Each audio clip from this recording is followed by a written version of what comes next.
Tout comme l'euthanasie, le droit à l'interruption volontaire de grossesse fait partie des débats de société les plus controversés. Et pourtant, la pratique remonte à la nuit des temps. De nos jours, elle reste encore la 3e cause de mortalité maternelle dans le monde.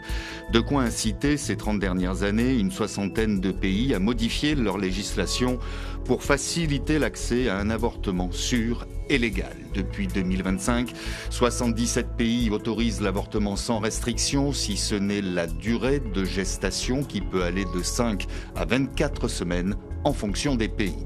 C'est notamment le cas en Europe, excepté en Pologne ou à Malte, où comme dans la plupart des cas, l'autorisation répond à une situation particulière, comme les grossesses issues d'un viol, de l'inceste, ou bien si la vie de la mère est en danger. Dans d'autres pays, comme l'Inde ou le Royaume-Uni, il faut une autorisation médicale. 77 pays sur 193, ça paraît peu, mais ça suffit à rendre minoritaires les États où l'interruption volontaire de grossesse est strictement interdite. Ils sont 21 pays, parmi lesquels l'Égypte, l'Irak, le Sénégal ou bien encore les Philippines, avec parfois à la clé des peines de prison.